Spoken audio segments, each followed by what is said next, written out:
Hello and welcome to Vimochana Edu. This is the series of Geography Optional and we are doing Climatology, which is module 3 of our series. This is the final part of our last topic called Cyclones.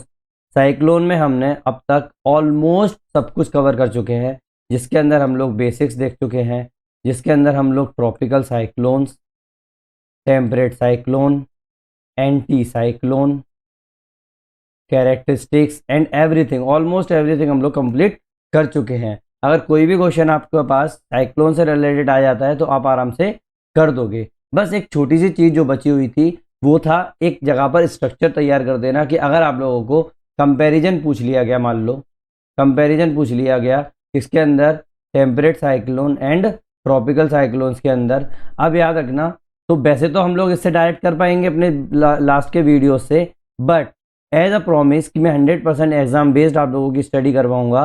तो मैंने क्या किया है, अब आपको पता है कि साइक्लोन्स वाला जो टॉपिक है वो आपका paper number 1 and paper number 2 दोनों में पूछा जाता है कि नहीं। जब पेपर नंबर 1 का, तो अगर मैं देखा जाए, अगर पेपर नंबर 1 की बात करूंगा तो आपका पूरा का पूरा क्या हुआ, आपका मैं कंप्लीट करवा चुका हूँ। लेकिन आपको पता है कि पेपर नंबर 2 में इंडिया के रिस्पेक्ट में चीज़ें आ जाती है। दैट मीन्स जो कंपैरिजन वगैरह भी मैं करवाऊंगा वो इंडिया के रिस्पेक्ट में करवाऊंगा। मतलब टेम्परेट साइक्लोन को मैं टेम्परेट साइक्लोन ना बोलते हुए मैं क्या बोलूंगा, उसको वेस्टर्न डिस्टर्बेंसेस बोलूंगा, क्योंकि इंडिया के रिस्पेक्ट में वेस्टर्न डिस्टर्बेंसेस जो होती हैं वो इंडिया के ऊपर इफेक्ट कर डालती हैं। समझ में आने वाली बात नॉर्मली। और ऊपर से जो ट्रॉपिकल साइक्लोन और टेम्परेट साइक्लोन जिसको बोल रहा हूं मैं, उसका क्या इफेक्ट पड़ा इंडिया के ऊपर, वो आज हम लोग डिस्कस करेंगे। कि अगर दैट मीन्स मैं पूरा 360 डिग्री कवरेज करवाना चाह रहा हूं आप लोगों का, कि भाई जितना भी कहीं भी से भी क्वेश्चन अगर आप लोगों का पूछ लिया जाए तो आप लोगों का वो कंप्लीट हो जाएगा। अगर आप लोगों को भी 100% एग्जाम बेस्ड नोट्स बनाने, अपने तैयारी करनी है और पूरी तरीके से कॉन्फिडेंस रहना है कि मैं 300 प्लस मार्क्स लेकर आऊंगा या आऊंगी रियल एग्जाम के अंदर, तो आप पूरी तरीके से इस सीरीज के ऊपर रिलाय कर सकते हैं। अभी तक मैंने जियोमॉर्फोलॉजी पूरा कंप्लीट कर चुका हूं और क्लाइमेटोलॉजी में भी अभी 25 जो लेक्चर है आज का वो मैं कंप्लीट करने वाला हूं। इसके बाद अपन ऐसे ऐसे चलते जाएंगे। और मैं फिर से आप लोगों को याद दिला दूं कि इस वीडियो के अंदर, ये जो सीरीज है इसके अंदर हम लोग कोई भी ओवरलोड ऑफ द इंफॉर्मेशन नहीं करने वाले हैं। हम लोग एक्स्ट्रा कुछ नहीं पढ़ेंगे, जितना हमारा एग्जाम में जरूरी है केवल वही पढ़ेंगे। और पूरे के पूरे नोट्स भी जो होंगे वो एग्जाम बेस्ड ही रहेंगे। दैट मीन्स आप लोगों को केवल और केवल यही नोट्स पढ़ के जाने हैं, इसके अलावा बाहर से कुछ भी पढ़ने की जरूरत नहीं है। बस एक बार आप न्यूज जरूर फॉलो करते रहना, क्योंकि अगर आपको अपडेट करना है, आप क्योंकि आप रिवाइज करोगे ऑटोमेटिक आपको पता चल जाएगा कि कौन सी न्यूज जो है यहाँ पर लिख जाएगी। तो वो एक बार लेटेस्ट जो न्यूज है उसके अंदर आप एज अ केस स्टडी उसको इन्वॉल्व कर लेना, तो आपका पूरी तरीके से वो अपडेटेड रहेंगे। ठीक है, क्योंकि अभी क्या चल रहा है आप लोगों का, सितंबर चल रहा है और नेक्स्ट सितंबर में या अगस्त में आप लोगों का मेंस का एग्जाम होने वाला है। तो उससे पहले भी तो बीच में कोई ना कोई नई न्यूजेस आएंगी, नई केस स्टडीज आएंगे, तो उसको आप क्या करोगे, अपडेट कर लोगे इसी नोट्स के अंदर, इन्हीं नोट्स के अंदर। ठीक है, कोई भी आप लोगों को एक्स्ट्रा पढ़ने की जरूरत नहीं है। तो अगर आप लोगों को करना है तो मेरी ये पूरी की पूरी सीरीज आप फॉलो कर सकते हैं। आपको पूरा का पूरा मैं गारंटी देता हूं कि ये पूरा मैं फ्री में यूट्यूब के ऊपर करवाने वाला हूं। यहाँ पर आपसे 1 रुपया भी नहीं लूंगा मैं। ठीक है, चलो शुरू करें अपन। नाउ आज का टॉपिक है साइक्लोन्स, वही जो अपन लोग लास्ट के 5 वीडियो से करते आ रहे हैं। ये अपना 6th वीडियो है, आज अपना इसको कंक्लूड कर देंगे, जो भी छोटी छोटी चीजें बची हुई हैं।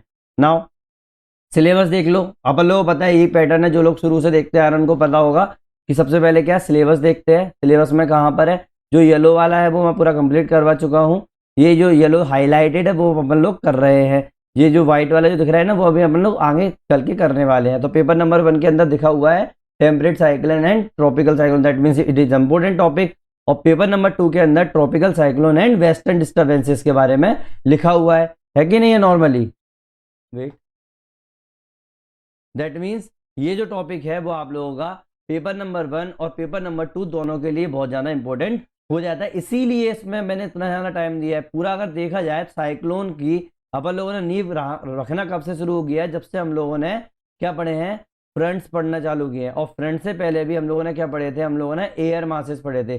दैट मीन्स एयर मास से लेकर मैंने अभी तक जितने भी वीडियोस बनाए हैं, कम से कम 12 से 13 वीडियो हो गए होंगे।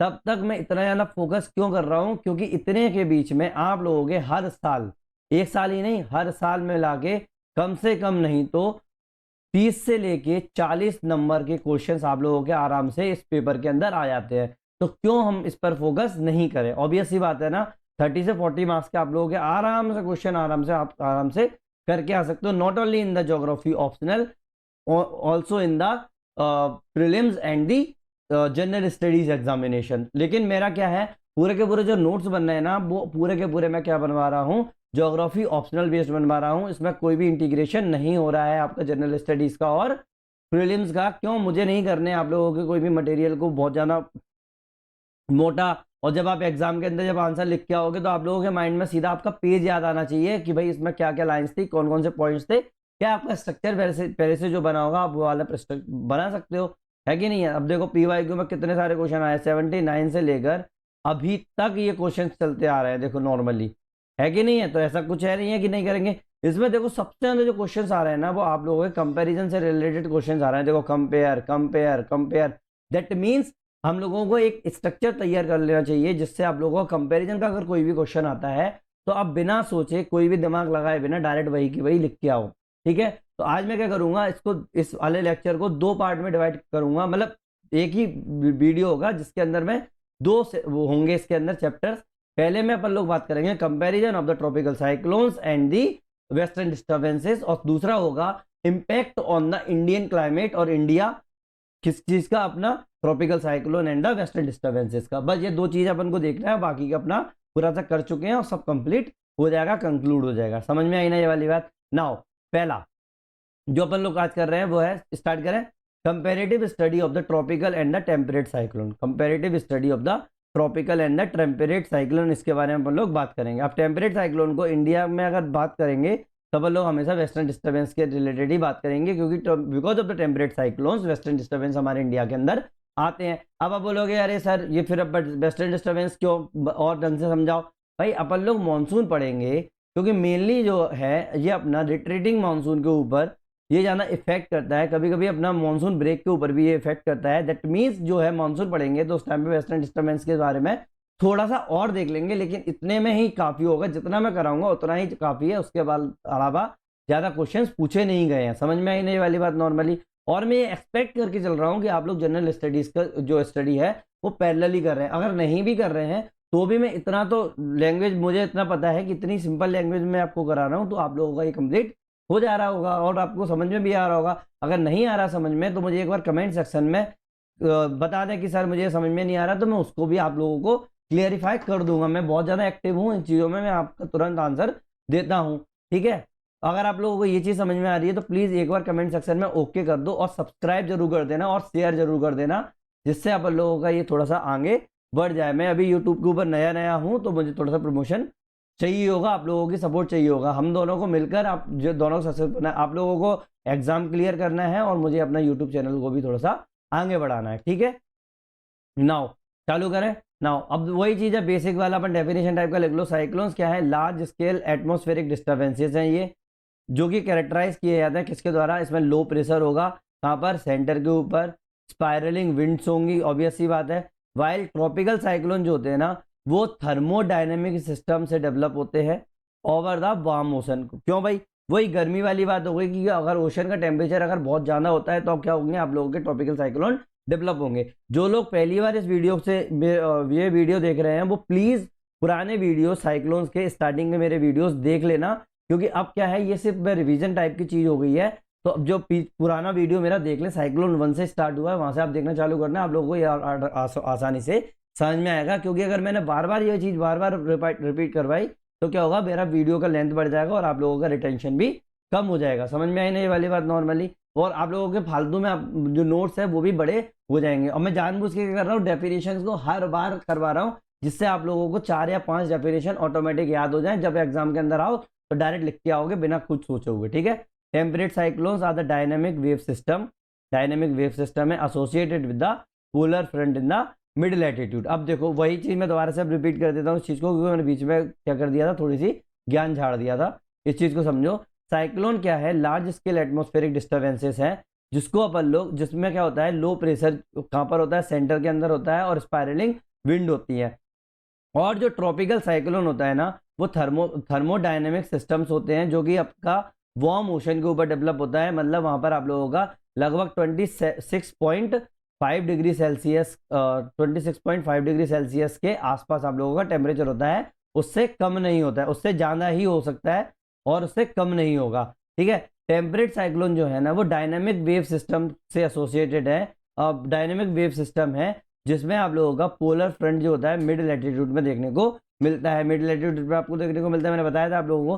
कंपैरिजन जो होगा ना इन दोनों के बीच में बहुत ज्यादा क्रूशियल है, क्या समझने के लिए, क्योंकि अपन लोगों को ग्लोबल सर्कुलेशन देखना है, हीट रिडिस्ट्रीब्यूशन देखना है और उनके इम्पैक्ट देखने हैं कहाँ पर, ह्यूमन सोसाइटीज के ऊपर। तो इसीलिए अपन लोगों को कंपैरिजन देखना ही पड़ेगा। डायमेंशंस देख लो क्या है। अब देखो नॉर्मली अपन सीधा क्या करेंगे, चार्ट बना लेते हैं। आप भी अपने नोट्स के अंदर सीधे सीधे चार्ट बनाते जाओ, जिससे आप लोगों को रियल एग्जाम में याद हो जाएगा कि भाई किस तरीके से आप लोगों को बताना है। लगभग 15 से 16 मैंने इसके अंदर क्या किए हैं, कंपैरिजन किए हैं। नाउ डायमेंशंस हैं, ट्रॉपिकल साइक्लोन इधर है और टेम्परेट साइक्लोन इधर है। भाई लैटिट्यूडनल लोकेशन कहाँ होगी, ट्रॉपिकल साइक्लोन में आपका 5 से लेके 25 डिग्री नॉर्थ या साउथ में, कहाँ पर, वेट,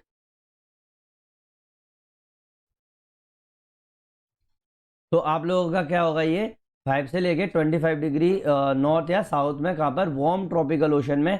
अभी अगर मैंने 25 बोल दिया, इसका मतलब ये नहीं है केवल 25 डिग्री पर ही आपको मिलेगा, भाई 30 पर भी मिल सकता है कि नहीं है। तो नॉर्मली तो अपन लोग क्या कर रहे हैं, इसको एवरेज बात कर रहे हैं। क्या बात कर रहे हैं, एवरेज बात कर रहे हैं। अब आप बोलोगे कि अरे सर आपने तो बोला था कि ट्रॉपिकल रीजन में होता है, ट्रॉपिकल रीजन तो अपन लोगों का लगभग 30 से लेके 30 डिग्री तक होता है, 30 डिग्री नॉर्थ से लेके 30 डिग्री साउथ तक होता है। तो आपने ये बीच में क्यों छोड़ दिया लगभग 5 डिग्री का बेल्ट, 5 से 10 डिग्री का बेल्ट क्यों छोड़ दिया। भाई मैंने जो स्टार्टिंग में, जो मेरे स्टार्टिंग से जो पढ़ रहे हैं उनको पता होगा कि इक्वेटर के ऊपर कोई भी साइक्लोन जो होता है वो नहीं बनता है। द रीजन बिहाइंड इट कि आप लोगों का जो कोरिलेस फोर्स है ना वहां पर निग्लेजिबल होगा। और याद रखना, बिकॉज ऑफ द कोरिलेस फोर्स जो आप लोगों के साइक्लोन जो होते हैं ना, उस बिकॉज ऑफ द कोरिलेस फोर्स ही बनते हैं। तो कोरिलेस फोर्स नहीं है तो इसका मतलब क्या होगा, ट्रॉपिकल साइक्लोन आप लोगों को कहाँ देखने को मिलेंगे, 5 डिग्री से लेके 25 डिग्री नॉर्थ या साउथ। और ये क्या है, ये लगभग वाली बात है, एग्जैक्ट आप ये नहीं बोल सकते कि भाई इसी जगह पर होगा, तो लगभग इतने पर हो जाएगा, ठीक है, अप्रोक्स वाली बात आ गई। टेम्परेट साइक्लोन जो आप लोगों को देखने मिलेंगे वो आप लोगों को मिड लैटिट्यूड में देखने को मिलेंगे। मिड लैटिट्यूड होते हैं आप लोगों के 30 डिग्री से लेके 65 डिग्री नॉर्थ और साउथ के बीच में, है कि नहीं। अगर ये चीज समझ में आ गई तो एक बार कमेंट सेक्शन में ओके जरूर लिख देना। नाउ जेनेसिस ओरिजिन कहाँ पे, किस तरीके से ओरिजिनेट होता है, भाई ये होता है आपका over ocean with the sea surface temperature more than 26.5 degree Celsius, more than equal to भी कर सकते हो। कोरिलेस फोर्स जो होगा ना बहुत ज्यादा एसेंशियल है, मतलब आप लोगों का लगभग 5 डिग्री लैटिट्यूड के ऊपर ही आप लोगों को क्या बनेगा, ट्रॉपिकल साइक्लोन देखने को मिलेगा। लेकिन टेम्परेट साइक्लोन में क्या होता है, पोलर फ्रंट थ्योरी के अकॉर्डिंग ब्रिजगनेस ने 1922 में जो दी थी, जहां पर वार्म करंट और air cold air warm air mass और कोल्ड एयर मास जो है वो मिलते हैं, वहां पर आप लोगों को क्या बनेंगे, टेम्परेट साइक्लोन बनेंगे। एनर्जी सोर्स क्या होगी भाई, latent heat of the condensation होगा इसके अंदर एनर्जी सोर्स। क्यों, मैंने आपको बताया था कि जब कंडेंसेशन होता है तो आप आपस में क्या मिल जाते हैं, आप लोगों के वाटर मॉलिक्यूल्स होते हैं वो आपस में मिल जाते हैं, और इससे क्या होगा, आप लोगों की ये ठंडी होगी और ये क्या करेगा, हीट को क्या करेगा, रिलीज करेगा, लेटेंट हीट को रिलीज करेगा। अब जब लेटेंट हीट रिलीज होगी तो आसपास का जो जगह होगी वो क्या होगी, और ज्यादा गर्म होने लगेगी और नीचे से और ज्यादा ये क्या करेगी, लो प्रेशर क्रिएट करने लगेगी। समझ में आई ना ये वाली बात नॉर्मली, तो वही चीज है। Now latent heat condensation thermal system के कारण होता है। और जो टेम्परेट साइक्लोन के अंदर जो एनर्जी सोर्स होगा ना वो पोटेंशियल एनर्जी होगी, किस चीज का, टेम्परेचर कॉन्ट्रास्ट का। मतलब सीधी सीधी बात है, दो एयर मास आपस में टकराएंगे, ऊपर जो होगा ठंडा होगा, ठीक है, वेस्ट साइड में अपन लोगों ने कोल्ड बोलते थे और ईस्ट साइड में अपन लोग क्या बोलते थे, वार्म बोलते थे। समझ में आई ना वाली बात। तो इसका मतलब एक दूसरे से अगर टकराएगा तो ऑब्वियस सी बात है क्या होगा, आप लोगों का पोटेंशियल टेम्परेचर कॉन्ट्रास्ट देखने को मिलेगा। तो इससे आप लोगों की क्या बनेंगे, टेम्परेट साइक्लोन बन जाएंगे। स्ट्रक्चर कैसा होगा भाई, सिमेट्रिकल होगा, सर्कुलर होगा, सेंट्रल काम आई होगी इसकी, और आई वॉल भी होगी इस जगह पे, है कि नहीं है, मैंने बताया था लास्ट टाइम पे। नाउ टेम्परेट साइक्लोन के होंगे भाई, सबसे पहली बात तो ये एसिमेट्रिकल होंगे, मतलब अपन नहीं बोल सकते किस तरीके का होगा, वेव लाइक होंगे, वार्म फ्रंट होंगे, इसके कोल्ड फ्रंट देखने को मिलेंगे, कोई भी आई इसमें देखने को नहीं मिलती है। टेम्परेट साइक्लोन में आप लोगों को कोई भी आई देखने को नहीं मिलती है। और ऐसा नहीं बोल सकते कि हमेशा नहीं मिलती, भाई कभी कभी हो भी सकता है भाई, हर चीज के मतलब याद रखना, अपन ज्योग्राफी ऑप्शनल में जो भी चीजें पढ़ रहे हैं, ठीक है, जब तक मैं ये नहीं बोलूंगा कि ये तो इम्पॉसिबल है होना यहाँ पर, तब तक कोई भी चीज ऐसे नहीं होगा कि ये पॉसिबल ना हो, ठीक है। समझ में आई नहीं वाली, बस सब कुछ ऑलमोस्ट के ऊपर चल रहा है भाई, कुछ भी हो सकता है नेचर के अंदर। नाउ वर्टिकल एक्सटेंड मतलब कितना ऊंचाई तक जा सकता है, ये 12 से लेके 14 किलोमीटर जा सकता है, 16 किलोमीटर तक भी जा सकता है। ट्रोपोपॉज है ना, वहां तक ये जा सकता है नॉर्मली। और ये जो है ये 8 से लेके 10 किलोमीटर तक जा सकता है। मे रीच लोअर स्ट्रेटोस्फियर, क्यों? क्योंकि आप लोगों को पता है जब मैंने हीट बैलेंस बताया था तो मैंने अर्थ में बताए थे तीनों सेल्स के बारे में बताया था। तो मैंने क्या बताया था, ये जो स्ट्रेटोस्फियर जो होते हैं ना, स्ट्रेटोस्फियर, ट्रोपोस्फियर, ट्रोपोपॉज तो क्या होगा आप लोगों का, ट्रोपोपॉज जो होगी उसकी हाइट जो होगी आपके पोल के साइड जाते जाते क्या हो जाएगी, कम होती चली जाएगी। क्या होती चली जाएगी? कम होती चली जाएगी। आप लोगों के इक्वेटर के ऊपर सबसे ज़्यादा हाइट होगी और आप लोगों के पोल के ऊपर सबसे कम हाइट होगी, है कि नहीं? तो वही चीज़ होगी। नाउ प्रेशर ग्रेडियंट, यहाँ पर क्या होगा, बहुत ज़्यादा स्टीप होगा और सेंट्रल प्रेशर जो होगा वो लगभग 950 मिली बार तक आप लोगों का गिर सकता है। लेकिन इसके अंदर जो प्रेशर ग्रेडियंट होगा वो मॉडरेट होगा और 990 से लेके 1000 मिली बार तक ये आपका हो सकता है प्रेशर ग्रेडियंट। समझ में आने वाली बात? नॉर्मली अगर समझ में आ गई तो एक बार ओके लिख देना, नहीं आई तो एक बार मेरे पुराने वीडियो देख लेना।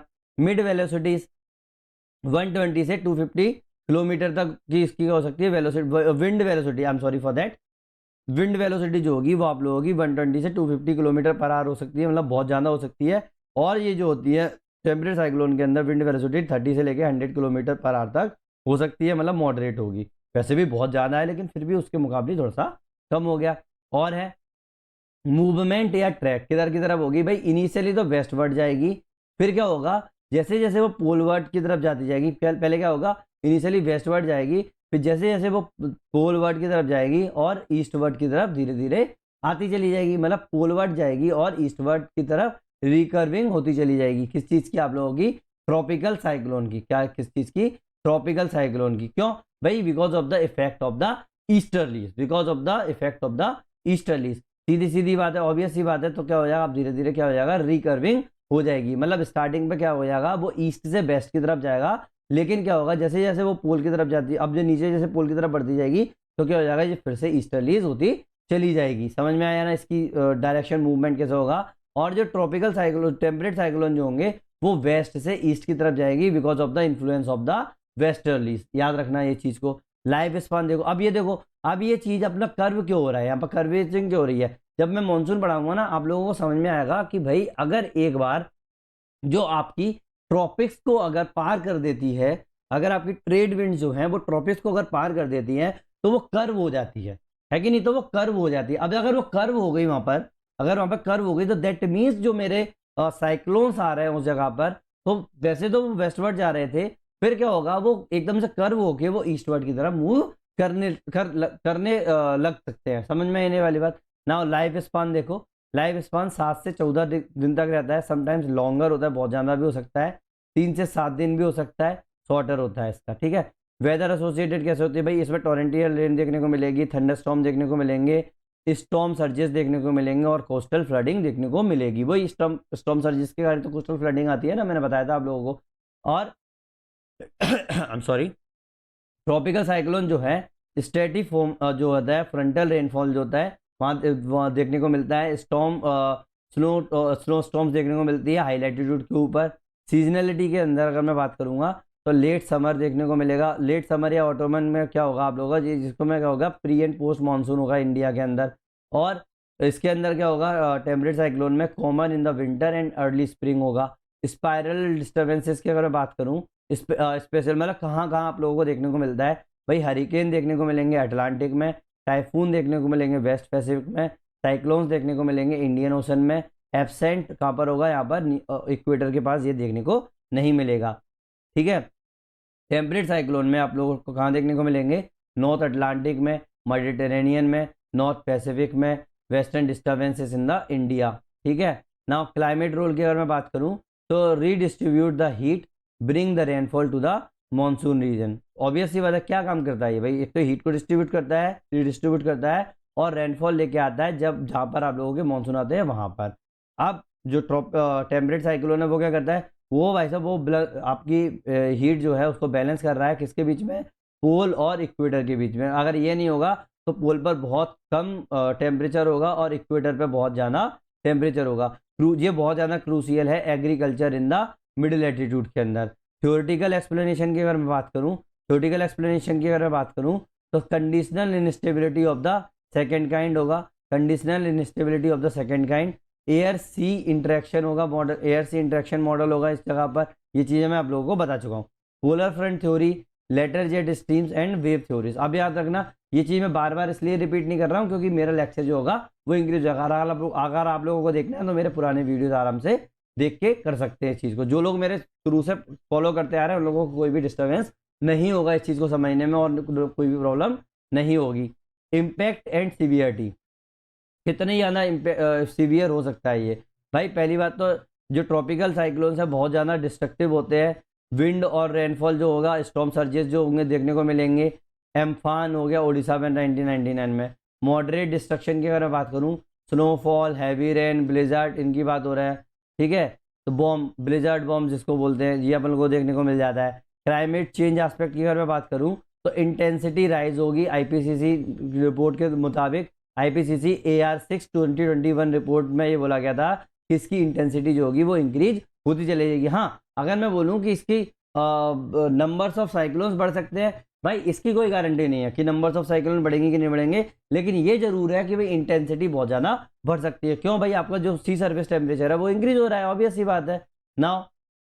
ये क्या करेगा, ट्रॉपिकल साइक्लोन जो होंगे वो आप लोगों के ट्रैक करेंगे शिफ्टिंग पोलवर्ड, और एटमोस्फेरिक रिवर जो होगी वो इंटेंसिफाई हो जाएगी, ठीक है। नाउ एग्जाम्पल देखो, इंडिया में फेलिन 2013 में आया था, फेनी 19 में आया था, और ये आगे। अब देखो ये तो मैंने लिख दिए थे ये वाले एग्जाम्पल। अगर और कोई भी एग्जाम्पल आते हैं तो आप क्या करोगे, अपने नोट्स के अंदर यहाँ पे इतना सा जगह छोड़ देना, कम से कम 1 से 2 लाइन के लिए। तो क्या करोगे, वहां पर आप लोग लेटेस्ट वाले एग्जाम्पल यूज करके आ सकते हो।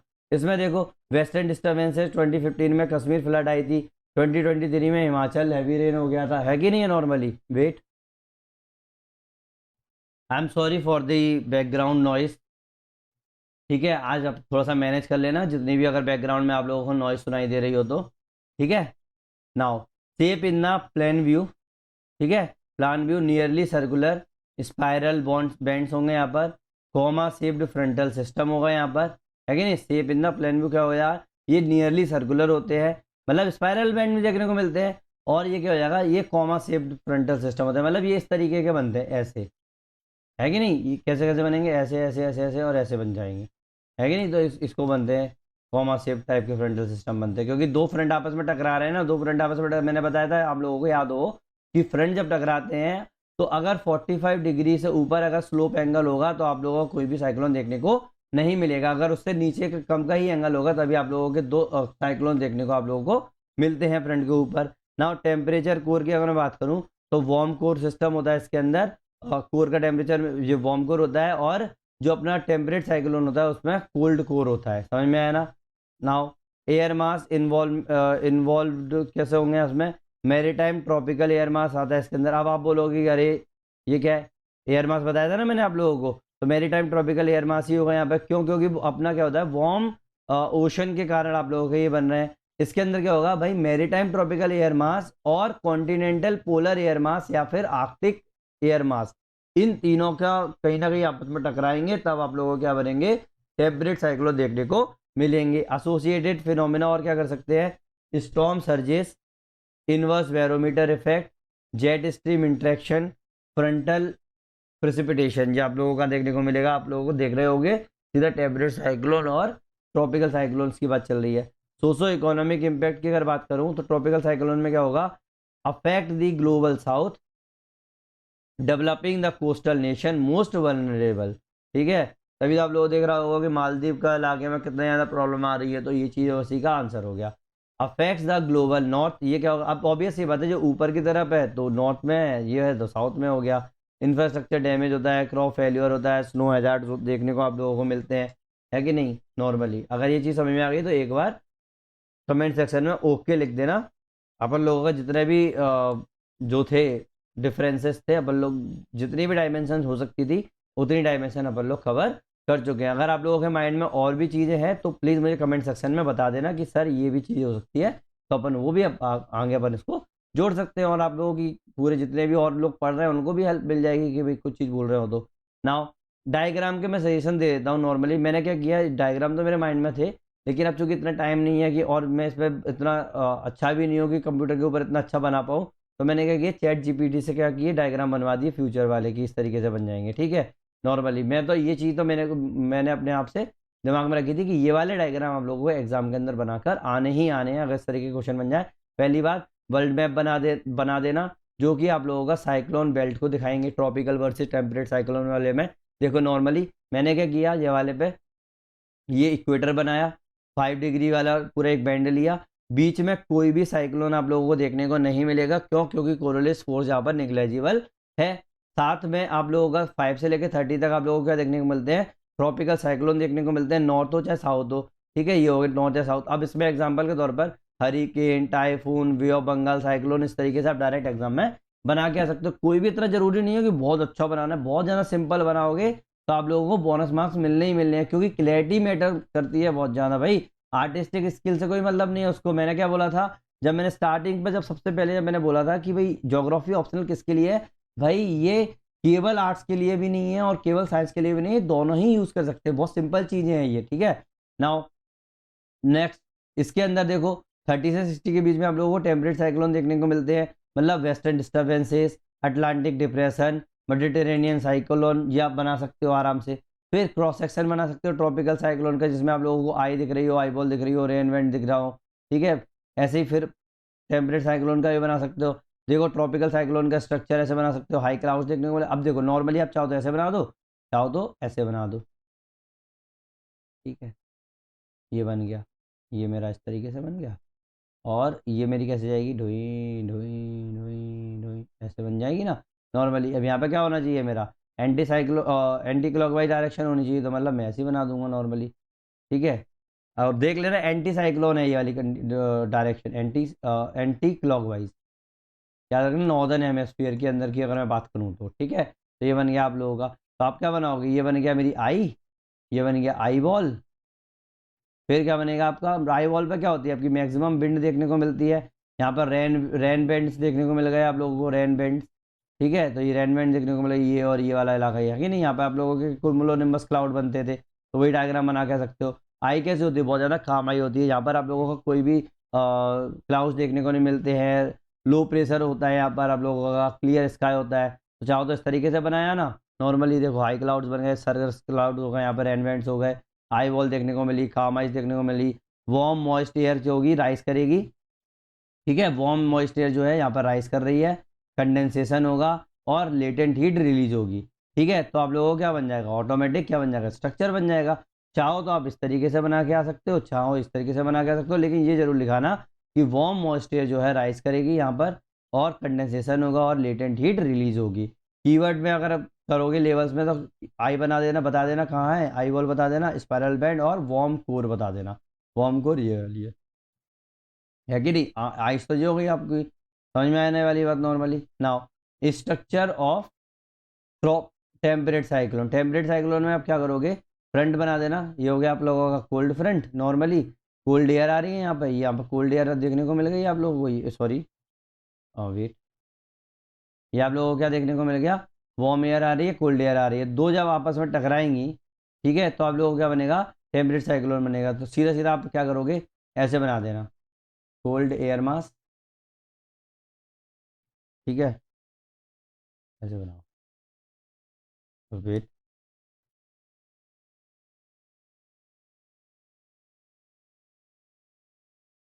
है कि नहीं, ऐसे बनाओ, कॉमा टाइप का होता है ना यहाँ पे, ये क्या हो जाएगा आप लोगों का, वार्म एयर मास। ठीक है, मतलब ये क्या हो जाएगा आप लोगों का, कोल्ड फ्रंट देखने को मिलेगा यहाँ पर। ये बना देना वहाँ पे एग्जाम के अंदर, मतलब आप लोगों को वार्म फ्रंट दिखाना है, कोल्ड फ्रंट दिखाना है, अकलजन दिखाना है, और फ्रंटल रेनफॉल दिखाना है। यहाँ पे आप लोगों को फ्रंटल रेनफॉल देखने को मिल सकते हैं, ये वाले इलाके में, ये दिख रहे हैं ना आप लोगों को, ये वाले अकलजन हो जाएगा, सीधी सीधी बात है। तो ये चीज़ आप डायरेक्ट आराम से बनाकर आ सकते हो। ये चीज़ें मैं क्यों इस पर ज़्यादा फोकस नहीं कर रहा, क्योंकि मैं करा चुका हूँ, सारे के सारे डायग्राम्स भी हो चुके हैं। ठीक है, ये तो मैं फाइनल आप लोगों का खत्म करने के लिए बता रहा हूँ। फ्लो चार्ट देखो बना सकते हो, ट्रॉपिकल साइक्लोन और टेम्परेट साइक्लोन के अंदर warm sea surface temperature 26.5 degree Celsius से ऊपर होगा, हाई वेपोरेशन होगा, मॉइस्ट एयर राइज होगी, कंडेंसेशन होगा, लेटेंट हीट होगी, सेल्फ सस्टेनिंग लो प्रेशर बनेगा। टेम्परेचर साइक्लोन में polar cold air versus tropical warm air, strong temperature gradient होगा, उससे क्या होगा, वेव डेवलप होगी पोलर फ्रंट में और साइक्लोजेनेसिस होगी, मतलब बिजंगनेस 1922 में ये चीज़ बोली गई है। आ गया ना समझ में? आई होप ये चीज़ समझ में आ गई होगी। अगर आ गई है तो एक बार मुझे कमेंट सेक्शन में ओके लिख देना कि सर समझ में आ गया। नहीं आया, अगर आप लोगों को लगता है कि इसमें हम और कुछ भी इंक्लूड कर सकता था, कुछ इन्वॉल्वमेंट अगर आप दिखा सकते थे, कोई भी डाउट है आप लोगों को, तो मुझे कमेंट सेक्शन में एक बार बता देना। अगर तब भी आप लोगों को थोड़ी सी, कई लोगों को कमेंट में भी शर्म आती है, तो मुझे मेल भी डायरेक्ट कर सकते हैं। मेरे चैनल के डिस्क्रिप्शन में मेरा ईमेल एड्रेस पड़ा हुआ है, ठीक है, vimochanainstitute@gmail.com मेरा ईमेल एड्रेस है। समझ में आने वाली बात नॉर्मली। नाउ अब देखो सेकंड पार्ट इसी का क्या है, impact of tropical cyclone and western disturbance on the Indian climate. Indian climate के ऊपर क्या इम्पैक्ट पड़ता है वो अपन लोग इस बार में लिख लो, सीधी सीधी बात है, ठीक है। वैसे तो अपन देखते हैं कि मानसून वाली चीज हो गई कि जो हो गया, तो अलग अलग चीज़ें हैं, अपन जितने भी डायमेंशन हो सकते हैं अपन इसमें थोड़े से क्या करेंगे, डिस्कस कर लेते हैं, जिससे आप लोगों के एग्जाम में अगर क्वेश्चन आ जाता है, चाहे वो पेपर 2 हो चाहे पेपर 1 हो, अपन आराम से लिखाएंगे। याद रखना जनरल स्टडीज के लेवल का नहीं कर रहे हैं, ज्योग्राफी ऑप्शनल के लेवल का कर रहे हैं, as a promise of 100% exam based study.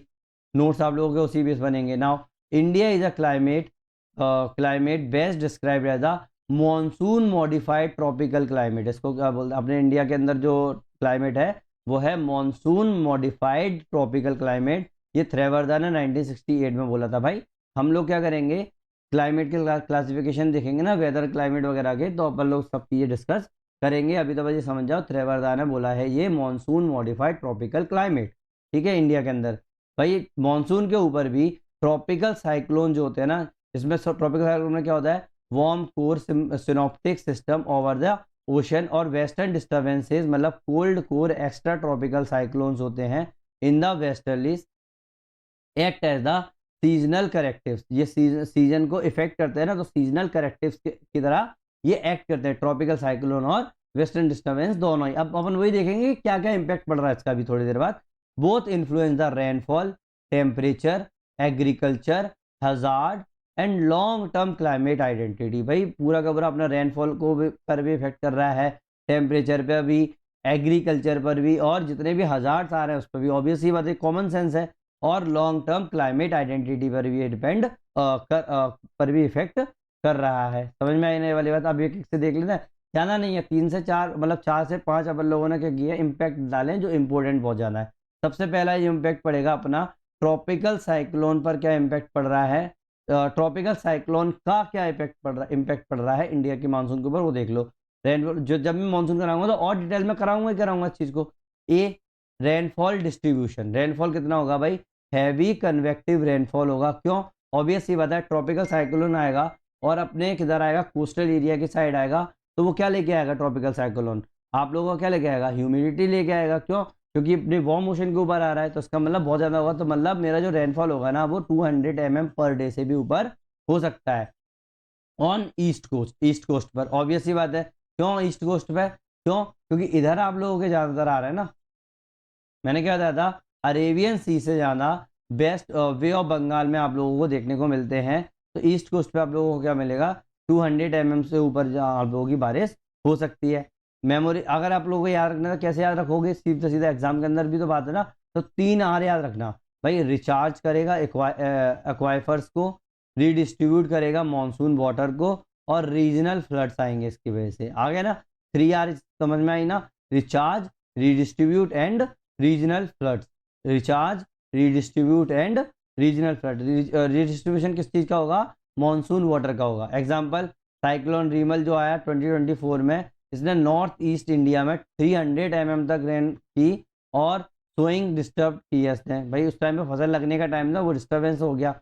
Now monsoon linkages की अगर मैं बात करूं, तो प्री मानसून में ट्रॉपिकल साइक्लोन जो होते हैं ना, वो स्ट्रेंथ करते हैं क्रॉस इक्वेटोरियल फ्लो, मतलब सोमाली जेट को जैसे है, ये करते हैं आप लोगों को स्ट्रेंथन करते हैं, जो कि आप लोगों का मानसून जो ऑनसेट होता है ना उसको और ज़्यादा एड करता है। ना पोस्ट मानसून ट्रॉपिकल साइक्लोन जो होते हैं, मानसून के बाद ट्रॉपिकल साइक्लोन आते हैं ना, वो प्रोलॉन्ग विड्रॉवल करते हैं, ठीक है ना। मॉडल, अब ये मैं बता चुका हूँ पहले से, conditional instability of the second kind, ये एक्सप्लेन करता है साइक्लोन इंटेंसिफिकेशन बाया feedback of the latent heat plus convergence को। ठीक है, ये आप आराम से लिख के आना। अगर ये चीज़ समझ में आ गई तो एक बार कमेंट सेक्शन में ओके जरूर लिख दो और सब्सक्राइब जरूर कर दो।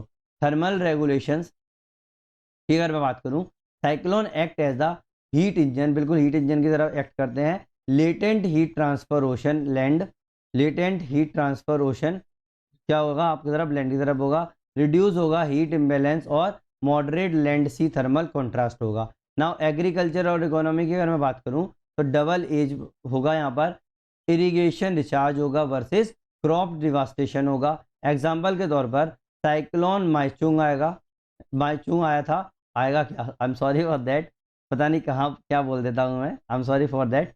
साइक्लोन माइचुंग आया था 2023 में, 1.3 लाख हेक्टेयर क्रॉप लॉस हुआ था यहाँ पर आंध्रा में।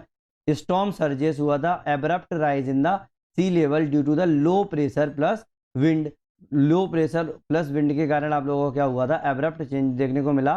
मतलब इससे क्या होगा, सैलिनिटी इंट्रूजन हो जाएगा इसके कारण, तो एग्रीकल्चर में प्रॉब्लम आई ना, या इस चीज़ में डिस्टर्बेंस कर देगा। रीजनल क्लाइमेट आइडेंटिटी की अगर मैं बात करूं तो उड़ीसा और आंध्रा में बात करोगे तो cyclone corridor of the India है ये। उड़ीसा आंध्रा को क्या बोलते हैं अपन लोग, साइक्लोन कॉरिडोर ऑफ इंडिया बोलते हैं। केंड्रू ने बोला था इसको, ठीक है। बे ऑफ बंगाल ने लगभग 70% ऑफ ट्रॉपिकल साइक्लोन जो होते हैं वो अफेक्ट करते हैं इंडिया को। मतलब जो बे ऑफ बंगाल होते हैं ना, वहाँ के 70% तो आप लोगों के इंडिया पर इफेक्ट करते हैं। ठीक है, इसीलिए मैंने बोला था ना बे ऑफ बंगाल और अरेबियन सी वाली बात। Now impact of western disturbances, क्या impact of western disturbances. Now अब क्या होगा, पहला है विंटर प्रेसिपिटेशन, क्या रहा है विंटर प्रेसिपिटेशन, भाई सर्दियों में आप लोगों की क्या होगी, बारिश आएगी। नॉर्थ वेस्ट इंडिया रेनफॉल होता है 30% of the weeds water need, क्या करेगा 30% ऑफ द जो वीट की जो वाटर नीड है ना, वो इसी से आप लोगों की क्या हो रही है, पूरी हो रही है। समझ में नहीं ये वाली बात, नॉर्मली इसी से आप लोगों की पूरी हो रही है। नेक्स्ट मेमोरी ट्रिगर में अगर आपको याद रखना है तो 3 चीज़ें याद रख लेना इसके अंदर, एग्रीकल्चर और 3A याद रख लेना, 3A याद रख लेना, एग्रीकल्चर, एक्वाइफर्स और aridity check, agriculture aquifers and aridity check, तो ये आराम से वहाँ पे लिख के आना। हिमालय स्नोफॉल की अगर मैं बात करूँ, स्नो जो होगी वो अक्यूमुलेट होगी, sustains river discharge, Indus Ganga, ठीक है। लेस वेस्टर्न डिस्टर्बेंसेस होंगे, ठीक है, तो ग्लेशियर रिट्रीट होगा IPCC AR6 रिपोर्ट के मुताबिक। टेम्परेचर रेगुलेशन की अगर मैं बात करूं तो वेस्टर्न डिस्टर्बेंसेस की बात हुई, cold wave, fog, frost in Indo Gangetic plain देखने को मिलेगा। टेम्परेचर रेगुलेशन हो रहा है ना, इसकी वजह से अफेक्ट करता है ये हॉर्टिकल्चर को, मतलब मस्टर्ड, पोटैटो, एप्पल, यहाँ पे इसमें अफेक्ट मिलता है। समझ में आया ना ये वाली बात। अपन क्या कर रहे हैं, डायमेंशंस खोलते जा रहे हैं जितने भी, क्योंकि वहाँ पे एग्जाम के अंदर आप लोगों का माइंड चलता नहीं है, तो अपन ने डायमेंशंस खोल लो इम्पैक्ट का।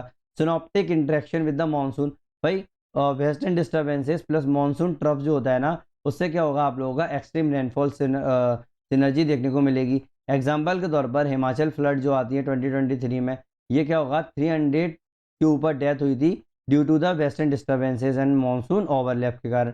हजार्ड जो है, हजार्ड्स आते हैं ऑब्वियसली होता है, एवलांचेस होते हैं हिमालय के अंदर, लैंडस्लाइड देखने को मिलती है जम्मू कश्मीर हिमाचल प्रदेश के अंदर। जैसे जनवरी 2025 के वेस्टर्न डिस्टर्बेंस में हेलस्टॉर्म्स आई थी जिसने डैमेज किया था वीट इन पंजाब को। अब आप बोलोगे कि अरे सर इतना थोड़ी इनफ होता है एग्जाम के लिए, भाई इतना ही इनफ है, ठीक है। आप लोग जब बोल करोगे ना तब आपको पता चल जाएगा अरे इतना ही इनफ है। और जितना भी एक्स्ट्रा होगा मानसून से रिलेटेड चीज होंगी, जब मैं मानसून कराऊंगा तो ऑब्वियस सी बात है वो करेंगे, क्योंकि जो क्वेश्चन पूछे जाते हैं वही तो अपन लोग करेंगे। जो आप लोगों का ट्रेंड चल रहा है जब कर रहा है तो इतने से आप लोगों का काम कंप्लीट हो जाएगा, ठीक है। कंपेरेटिव डायमेंशन देख लो। नाउ ट्रॉपिकल साइक्लोन और वेस्टर्न डिस्टर्बेंसेस का कोर टाइप, वार्म कोर होती है इसके अंदर, इसमें कोल्ड कोर होती है। वही चीज़ है, वही की वही चीज़ कर रहा हूँ मैं। Season pre and post monsoon पे आता है ये, और ये क्या होता है आप लोगों का विंटर के टाइम पे आता है। स्पाशियल रीच की अगर मैं बात करूँ तो कोस्टल और पेनिनसुलर दोनों पे आ सकता है, और ये क्या आता है नॉर्थ वेस्ट इंडिया के अंदर और हिमालयास के अंदर देखने को मिलता है। वेस्टर्न डिस्टर्बेंस की बात कर रहा है। रेनफॉल टाइप की अगर मैं बात करूँ तो कन्वेक्टिव रेनफॉल होता है और टोरेंशियल रेनफॉल होता है। इसके अंदर फ्रंटल रेनफॉल देखने को मिलता है और स्टेटी फॉर्म देखने को मिलता है। एग्रीकल्चर रोल की अगर मैं बात करूं तो रिचार्ज होता है और क्रॉप डैमेज होती है। Crucial for the rabi wheat होता है। नाउ हजार्डस होते हैं, स्टॉर्म सर्जेस की बात कर रहे हैं, कोस्टल फ्लड्स की बात कर रहे हैं, अवलांचेस देखने को मिलते हैं आप लोगों को, कोल्ड वेव्स देखने को मिलते हैं। ये चीज़ आप लोग पॉज करके आराम से पढ़ सकते हो। ठीक है, आपको अगर याद करना है, वहां पर कंफ्यूजन हो जाता है लोगों को, तो क्या करोगे, warm coast convective versus cold north west frontal. समझ में आया ना? तो ये वाली चीज आप लोग दिमाग में रखना है ना, कि ट्रॉपिकल साइक्लोन में आप लोगों को देखने को मिलता है वार्म कोस्ट और कन्वेक्टिव, और जो वेस्टर्न डिस्टर्बेंस है वहां पर कोल्ड नॉर्थ वेस्ट और फ्रंटल। ये चीज याद रखना, ये की वर्ड है याद रखने के लिए। नाउ इसी में और थोड़ा सा रिसेंट और यूनिक न्यूज जो आजकल आप लोगों ने देखा होगा, नॉर्मली आ रही है, कई लोग को बोलते हैं करंट अफेयर। कई लोग मेरे पास मेल्स भी आते हैं और कई लोग कमेंट सेक्शन में कमेंट भी पूछते हैं कि सर करंट अफेयर कितना करना है, सर करंट अफेयर कितना करना है। भाई करंट अफेयर होता क्या है, जो न्यूज में आप लोगों को चल रहा है बहुत ज़्यादा है, जितनी ज़रूरी होगी आप केस स्टडीज लिख के आओगे, जो भी रिसर्च चल रही होंगी, है कि नहीं है। बट रिसर्च क्या चलती रहती है, पूरी तरीके से प्रूव्ड भी नहीं होती है, तो आप थोड़ा सा मेंशन करके आ सकते हो कि हाँ मैंने इसके बारे में थोड़ा सा पढ़ा हुआ है, और वो अपन लोग कर लिए। तो मैंने क्या किया, 3 या 4 जो है इस तरीके से यूनिक न्यूज़ डाल दी है, जिससे आप लोगों को आइडिया हो जाएगा कि अरे ये चीज़ मैं अपना एग्जाम के अंदर यूज करके आ सकता हूँ, मेरा क्या होगा, वैल्यू एडिशन होगा, और क्या होगा। नाउ रिसेंट और यूनिक न्यूज है रिसर्च वर्थ इंक्लूडिंग। नाउ पहला है NIOT Chennai developing floating radar develop कर रहा है ये लाइडर और deep water buoys under the mission motion, under mission motion. यह है water buoys under mission motion है, उसके मिशन मोशन के अंदर ये चीज इसने लॉन्च की है। क्या क्या है इसका न्यूज, NIOT का फुल फॉर्म हो गया National Institute of the Ocean Technology. ये बिल्ड कर रही है न्यू सी बेस्ड सिस्टम को floating radar glider to track the cyclone, जिस साइक्लोन को ट्रैक करेगा और एटमॉस्फेरिक प्रोफाइल्स को बनाएगा।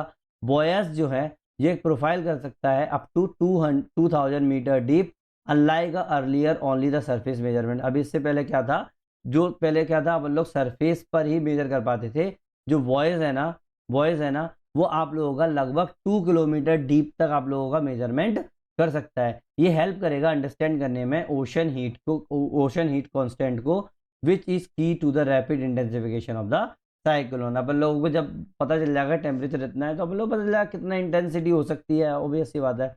Revive second news is revive littoral zone. क्या, revive littoral zone studying by the NIDM for the Odisha and coastline. Orissa की coast line पे, उड़ीसा का जो कोस्टल जोन है ना, जो लगभग 480 किलोमीटर के आसपास है, is targeted for the ecological restoration to reduce the cyclone vulnerability. भाई आप लोगों का वहां पर अगर इकोलॉजिकल रिस्टोरेशन हो जाएगा तो इससे रिड्यूस हो जाएगा साइक्लोन वल्नरेबिलिटीज। एग्जाम्पल जैसे मैंग्रोव हुआ, काजोरीना हुआ, प्लांटिंग विंड्स रेसिडेंट स्पीसीज के बारे में बात कर रहे हैं, इसको सस्टेनेबल लिवलीहुड के बारे में बात कर रहे हैं, है कि नहीं है। Normally this is useful under the disaster risk reduction mitigation socio ecological resilience. Next is rapid intensification in the Arabian sea increasing. क्या हो रहा है, अरेबियन सी के अंदर बहुत ज़्यादा इंटेंसिफिकेशन होता जा रहा है। रिसेंट जो स्टडी है ना उसने शो किया है sharp rise in the cyclone in the Arabian sea exceeding. क्या होता है, आप लोगों का अरेबियन सी के अंदर साइक्लोन जो है वो बहुत ज़्यादा इंक्रीज हो रहे हैं। एक्सट्रीमली सीवियर साइक्लोन स्टॉर्म्स देखने को मिल रही है, जैसे विंड की एक्सट्रीमली सीवियर साइक्लोन स्टॉर्म्स किसको बोलते हैं, जब विंड की स्पीड 165 किलोमीटर पर आवर से ऊपर हो जाए। प्लस इंक्रीजिंग फ्रिक्वेंसी भी देखने को मिल रही है of the rapid intensification event. Now rapid intensification क्या होता है, इससे क्या होगा आप लोग बराबर, इससे क्या होगा, sudden increase in the cyclone intensity in the short time. क्या होगा, रैपिड इंटेंसिफिकेशन का मतलब होता है कि जो आप लोगों का साइक्लोन जो इंटेंसिटी जो बहुत कम समय में बढ़ती जा रही है ना, उसको लोग क्या बोल रहे हैं, रैपिड इंटेंसिफिकेशन इवेंट बोल रहे हैं। Favoured by the warm sea, surface temperature, low vertical wind, सी रेस्ट सकता। वेरी इंपॉर्टेंट है भाई इम्पैक्ट डिस्कशन के लिए, समझ में आने वाली बात। नॉर्मली डिकेडल वेरिएबिलिटी की बात करूँ, डिकेडल वेरिएबिलिटी या trend in the north Indian ocean. Decadal variability wait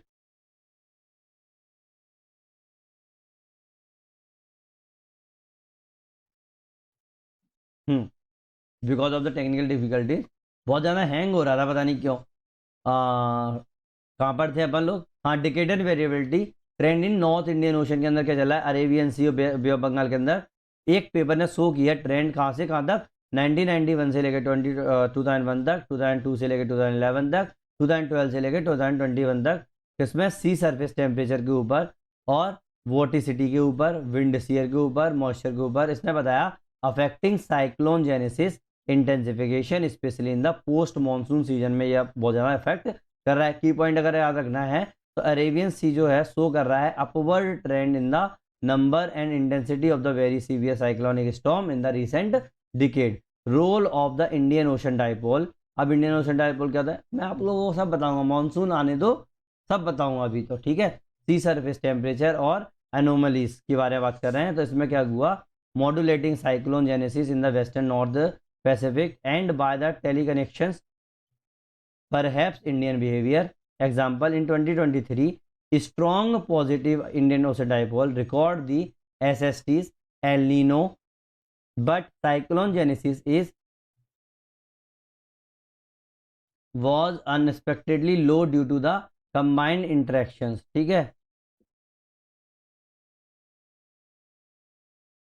ये आप लोगों को लिखने की जरूरत हो तो लिख लेना, बस इतने पे ही आप लोगों का हो जाएगा। ये थोड़ा सा ना एग्जाम्पल में मुझे मज़ा नहीं आया, ठीक है, मुझे मज़ा नहीं आया, दैट मीन अच्छी चीज़ नहीं है, बस इतना सा लिख सकते हो कि ये हो गया।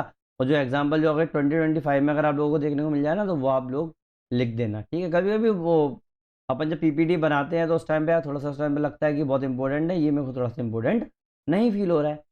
अब देखो बिफोर जो है कि 2023 में पेपर जो आया था ना, तो एस्टिमेटेड एरिया जो है और प्रेसिपिटेशन जो है, जब इमेज प्रोसेसर से पता चला रिमोट सेंसिंग के द्वारा, तो पेपर जो है रेन का फुटप्रिंट देखा, हाउ लार्ज एरिया है, how much rainfall over the India Arabian sea. इसने शो किया अनइवन स्पेशल डिस्ट्रीब्यूशन को। यूजफुल किसके लिए है ये, क्वांटिटेटिव एग्जाम्पल के लिए है कि नहीं है, rainfall contribution, area of influence etcetera. अब देखो ये मैंने क्या किया था, बिफोर जो का एग्जांपल ले लिया। अब जो अगर और भी आएंगे तो आप उसका भी एग्जांपल लिख सकते हो स्टडी के लिए, ठीक है। अब मैंने इतना सारा जो बताया है वो आप लोग सीधा एग्जाम के अंदर कैसे यूज करोगे। अपन लोगों ने इतना सब कुछ पढ़ लिया, आज के ही लेक्चर की बात कर रहा हूँ, पुराने लेक्चर में तो जितना भी तो बन गया बन गया। ये इतना सारा मैंने एक्स्ट्रा इन्फॉर्मेशन जो आप लोगों को दी है वो एग्जाम में कैसे यूज करोगे, है कि नहीं है, तो वो भी मैंने यहाँ पर लिख दिया। अगर आप लोगों को नोट्स में लिखना है नोट्स में लिख लेना, माइंड में रखना है माइंड में रख लेना, लेकिन नोट्स में लिखने पे ज़्यादा अच्छा होगा, क्योंकि माइंड में वहाँ पर भूल जाओगे कि भाई मेरे को इस तरीके से यूज़ करके आना है। ठीक है, कैसे यूज़ करोगे, जैसे कोई भी क्वेश्चन पूछा गया, क्या आपको क्या डालना है उसके अंदर, जैसे कैरेक्टरिस्टिक्स या चेंजिंग पूछ ली है, ठीक है, कैरेक्टरिस्टिक या चेंजिंग इंटेंसिटीज के बारे में पूछ लिया है, तो आप मेंशन कर सकते हो रैपिड इंटेंसिफिकेशन ट्रेंड कहाँ पर, अरेबियन सी के अंदर, increasing number of very severe storms को, और मोर ब्लैक स्वान आ रहे हैं इवेंट्स, ये आप लोग मेंशन कर सकते हो। ओरिजिन और जेनेसिस कंडीशंस के बारे में अगर पूछ रहा है तो क्या लिख सकते हो भाई, आपका सी सरफेस टेम्परेचर चेंज हो रहा है, विंड शेयर चेंज हो रहा है, मॉइस्चर अवेलेबिलिटी जो हो रही है, एडिशनल कंडीशनल फैक्टर्स जो देखने को मिल रहे हैं, इम्पैक्ट ऑन इंडिया की अगर मैं बात करूं तो अगर इस तरीके का क्वेश्चन आ जाए तो आप यूज़ करके आ सकते हो आराम से। ओडिशा का लिटरल जोन की स्टडी को यूज़ कर सकते हो एग्जाम्पल में, मिटिगेशन रेसिलियंस, एनआईओटी की डेवलपमेंट रिपोर्ट को यूज़ कर सकते हो जिसने इंप्रूव किया है फॉरकास्ट एक्यूरेसी को, डिजास्टर प्रिपेयर्डनेस को डायमेंशन वाला यूज़ कर सकते हो, ऑब्वियस सी बात है। कंपैरिजन और या फिर न्यू डायमेंशन अगर इस तरीके से आ गया, कोई कंपैरिजन पूछ लिया या न्यू डायमेंशन पूछ लिए, तो add climatic teleconnection add कर सकते हो, Indian ocean dipole ENSO use कर सकते हो। अब ये क्या होता है, अब जब मानसून पढ़ेंगे तो उस टाइम पे, तो अभी तो ये लिख लोगे तो कम से कम ये तो रहेगा कि अरे ये यूज़ करके आना है।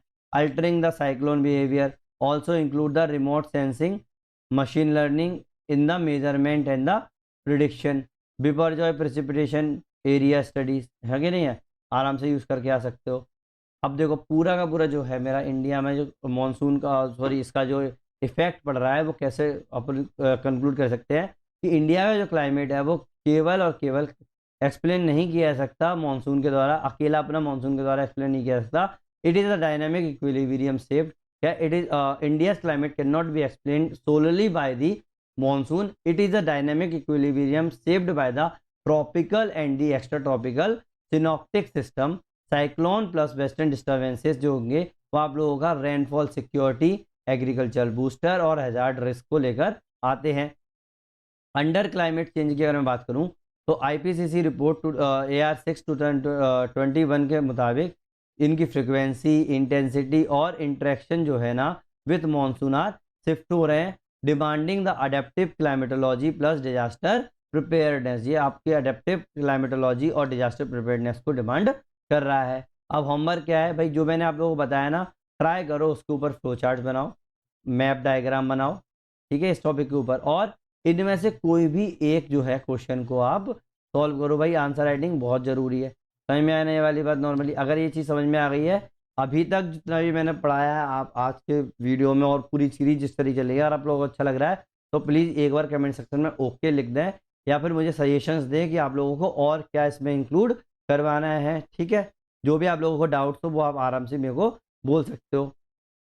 नेक्स्ट वीडियो में हम लोग हाइड्रोलॉजिकल साइकिल को डिस्कस करेंगे, बट याद रखना ये मैं जनरल स्टडीज़ के स्टाइल में नहीं कराने वाला, प्रीलिम्स के स्टाइल में नहीं करवाने वाला, क्योंकि बहुत ज़्यादा बच्चों वाला चीज़ होता है, बहुत ज़्यादा बेसिक चीज़ हो जाती है। हाँ, थोड़ा सा जितनी ज़रूरी होगा आप लोग उतना ही करेंगे, ओवरलोड ऑफ द इन्फॉर्मेशन नहीं करने वाले हैं, समझ में आने वाली बात। हो सकता है ये 1 या 2 वीडियो में ही आप लोग हाइड्रोलॉजिकल साइकिल में पूरी तरीके से कंप्लीट करवा दूँ, कोई प्रॉब्लम नहीं है कि नहीं, और इम्पोर्टेंट भी है, ऐसा नहीं है। अब आप बोलोगे अरे सर हाइड्रोलॉजिकल साइक्लोन तो सिंपल है, सीधा मैं समुद्र से पानी उठाया और ये डाल दिया इसमें हो गया, ना ना ना ना, इसमें थोड़ी सी और डिटेल में जाएंगे, क्योंकि अपन लोग ज्योग्राफी ऑप्शनल कर रहे हैं, ना कि जनरल स्टडीज। समझ में आने वाली बात।